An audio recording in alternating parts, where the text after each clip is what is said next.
ভাইজান, এই বিয়েতে কাজলের মতামত আছে কিনা একবার জিজ্ঞাসা করে নিলে ভালো হতো না? কাজল আমার মেয়ে হাত, ও আমার মতের বিরুদ্ধে কোনো কথাই বলবে না।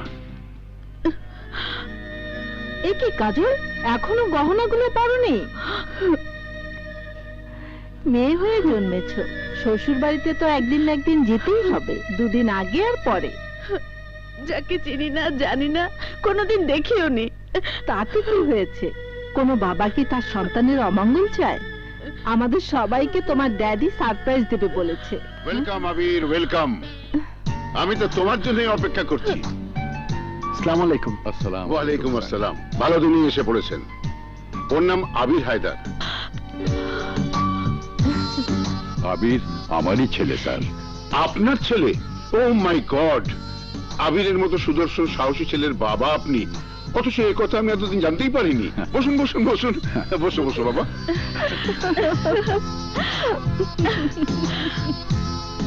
আবির আমার মেয়ের জন্য যা করেছে তার পুরস্কার ও নিশ্চয়ই পাবে। আর দেরি কেন ভাইজান, আপনি অনুমতি দিলে কাজলকে আংটি পরানোর পর্বটা সেরে ফেলি। নিশ্চয়ই নিশ্চয়ই।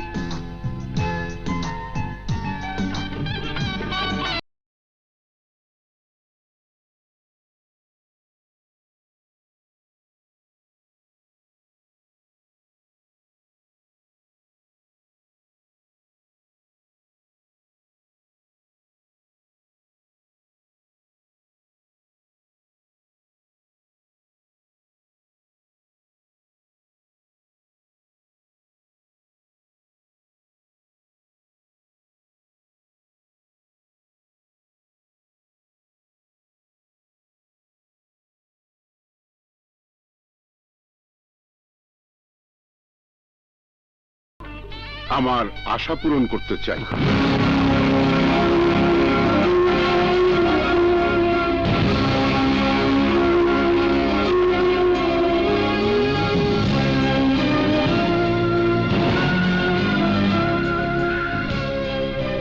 আরে এসো এসো। আসসালামু আলাইকুম। ওয়ালাইকুম আসসালাম। এই হচ্ছে আমার হবু জামাই মির্জা আবির, এই শহরের বিখ্যাত বিজনেস ম্যাগনেট। বসো। Thank you.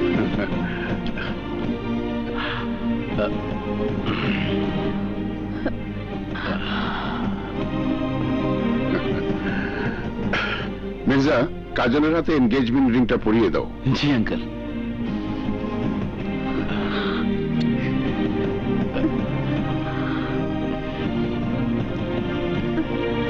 Excuse me. হাতটা দাও।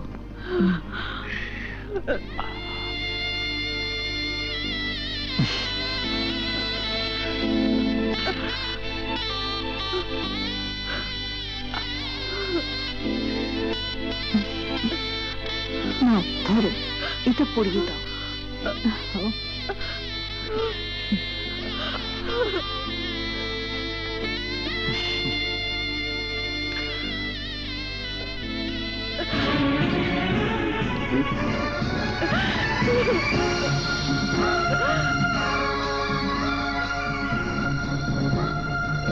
জামাই বাবাজি, এর নাম আবির হায়দার, আমার বিশ্বস্ত সুপারভাইজারের আদর্শবান ছেলে। ওয়াও। কাজলকে ও গুন্ডাদের হাত থেকে একবার বাঁচিয়েছিল। কর্মচারীর কাজই হচ্ছে মালিকের জীবন রক্ষা করা। It's simple.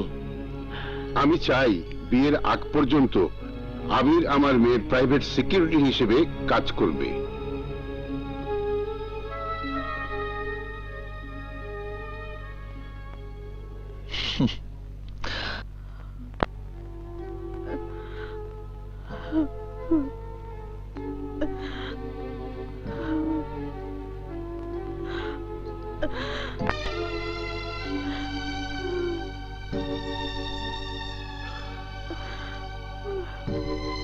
কাজল,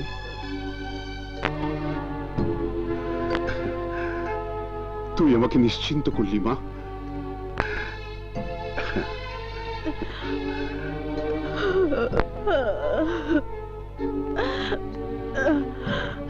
তুমি কি করলে ড্যাডি? আমার জীবনটা তুমি ধ্বংস করে দিলে। আমার ভালোবাসার আবিরকে ছাড়া আমি যে বাঁচবো না। কাজল,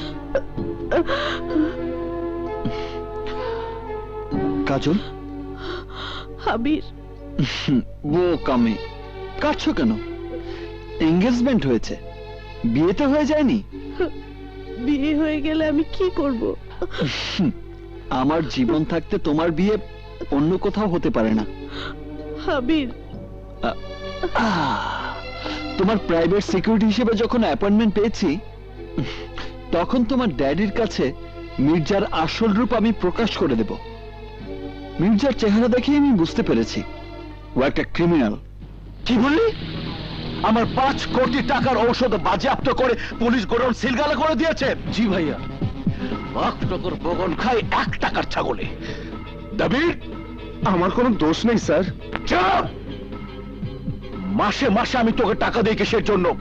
তোর পুলিশ ডিপার্টমেন্ট জানলো কি করে যে আমার কোম্পানিতে ভেজাল ঔষধ তৈরি হয়? নাম পরিচয় গোপন রেখে কে যেন থানায় আপনার বিরুদ্ধে ইনফরমেশন দিয়েছিল। আমি কেসটা হাতে নেওয়ার আগেই কমিশনার সাহেব। তোমার কাছে আমি কমিশনারের গল্প শুনতে চাই নেই।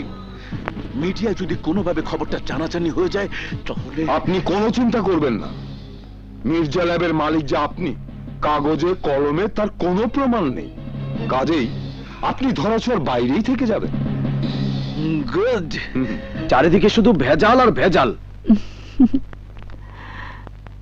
এই নাও চা। আসসালামু আলাইকুম আন্টি। ওয়ালাইকুম আসসালাম। আরে জামাই বাবাজি যে। মানে এই দিক দিয়েই যাচ্ছিলাম, ভাবলাম আপনাদের সাথে একবার দেখা করে যাই। আমাদের সঙ্গে না কাজলের সঙ্গে? না মানে তুমি আঙ্কেলের সঙ্গে বসে গল্প করো, আমি কাজলকে দিয়ে চা পাঠিয়ে দিচ্ছি। চলো বসি। জি জি জি, প্লিজ আঙ্কেল বসুন। আঙ্কেল, দেখেন অবস্থা। জানোয়ারের বাচ্চারা ভেজাল ওষুধ তৈরি করে দেশটার 12টা বাজিয়ে দিচ্ছে। দেখেছি, ওই নিউজটাই পড়ছিলাম। তুমি তো কাজলের সিকিউরিটি, তাই না? ইয়েস। চাকরির পাশাপাশি তুমি কি দেশের ভালো মন্দ নিয়েও চিন্তা ভাবনা করো? শুধু চিন্তা করি না, ওদের ধরতে পারলে হাত পা ভেঙে পঙ্গু বানিয়ে ফুটপাতে ভিক্ষুকদের কাতারে বসিয়ে দিতাম। গুড, একেবারে খাসা বলেছো। আচ্ছা দুলা ভাই, আপনার পদবিও তো মির্জা। তাছাড়া শুনেছি আপনি বেশ কয়েকটি ক্লিনিক আর ওষুধ কোম্পানির মালিক। মির্জা ল্যাবের সাথে আপনার কোনো সম্পর্ক নেই তো? ও শাট আপ! এত রেগে যাচ্ছেন কেন? শান্ত হও বাবা, শান্ত হও।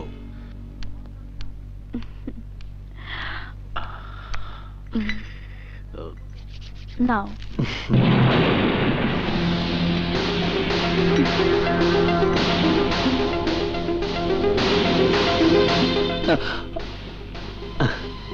আপনার চা